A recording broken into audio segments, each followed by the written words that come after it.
Hello, everyone. I'm really happy to have the opportunity to speak to you about the importance of the source in journalism and how the concept around it has changed over the years. I am Christos Gavalas. I'm a Greek journalist currently working in the field of containment of disinformation in the media industry. And in this module, we will examine the role of a source, the role of any source in any digital investigation. A term whose real internal meaning has changed over the years. Well, the source is fundamental in any project, in any journalistic project, regardless of whether it is digitally driven or traditionally built. The source is the clue, is a physical clue the that the story you're pursuing is indeed coming along. The foundational basis of any story is built on the existence of credible sources, uh, sources who will verify the hypothesis based on which any given story is rightfully unfolding.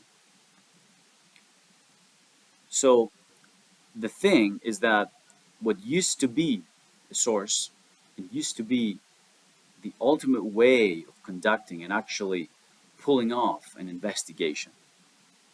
This no longer exists. Many of us know the scene in the Old President's Men movies, Hollywood's interpretation of the Watergate scandal. And many of you remember the Deep Throat standing in a car park in a basement in Washington, D.C. That was the man we all know now to be the former associate director of the FBI, Mark Felt, who was a secret informant giving clues to the Washington Post journalist Bob Woodward, of course. And of course, finding that evidence essentially brought down US President Richard Nixon at the time, an event that definitely shook the entire world and even shaped the media industry for quite some time. And the reason why I'm saying this is because it needs to be clarified that to break investigative stories in the 1970s, you needed to develop sources. The skills needed for success uh, in this direction were once described by the late Nick Tomlin as rat-like canning, a plausible manner, and a little literary ability. Tomlin was killed in the while reporting in the Arab-Israeli War in 1973, just 1 year after Woodward broke the Watergate story. Investigative journalists were usually required to obtain. What were they doing? They were required to obtain confidential documents from people who did not hand them over to them without a great deal of persuasion. So, what was the job of an investigator back then? He had to nurture sources. Meeting, they would be meeting in restaurants, in coffee shops, late night, at the bars, and they persuaded whistleblowers to just to do the right thing. They gained their trust so that the identity of a source would not be revealed. And the key uh, aspect of this process was to maintain and to manage the source. It was a critical skill for any investigator.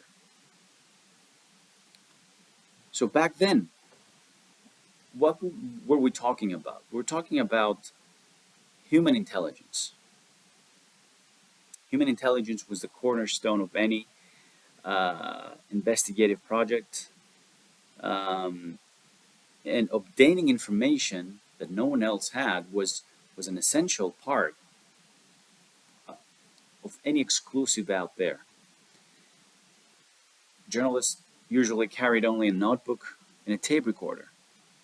Even when I started journalism, and I'm now in my early 40s, there were almost no mobile phones. There was little methodology, step by step kind of thing on how to do this, how to conduct investigative stories.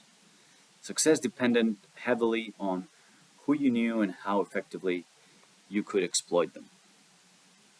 And then um, along came the mobile phone, computer, and they changed everything. Because it's true that technology altered journalism, both in practice and in the consumption. And now we're talking about, and we will be talking more in the next sessions about how you will find evidence to support your investigation. And now we have moved to what we call computer-assisted research. It's all based on data. And if I want you to keep something out of this introductory session, this is it. You should know that the volume of data created, captured, and consumed globally is projected to be around 200 billion gigabytes a year in 2025, up from 70 billion in 2020. You can see the increase.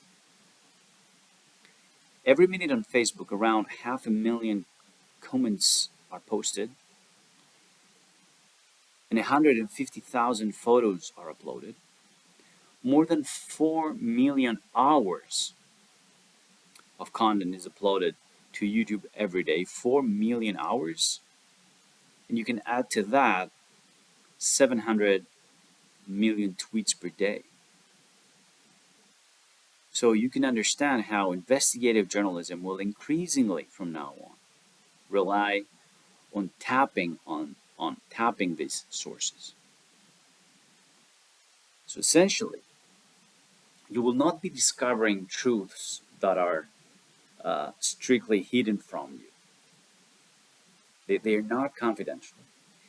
You will be assembling information in a fashion that will reveal new truths, and that will help you create a new type of story. So you will be unpicking sources available online to tell the story behind the picture, to tell the story behind, to tell the story that the metadata provides, to tell the story that the shipping or the flight data tells you about an event. In the very near future, investigative journalists, and if you have already started, in my opinion, will still need the rat-like canning, a plausible manner, and a little literary ability, but they will also need to understand how to get value from the abundance of information on the internet so as to track sources based on which story can be fresher, which story can give the audience a different perspective, and which of these stories will go to print and will bring a small or a larger change in the world we live in. This was an introductory module of this course, and we will move ahead with the second one, but thank you for watching and stay tuned.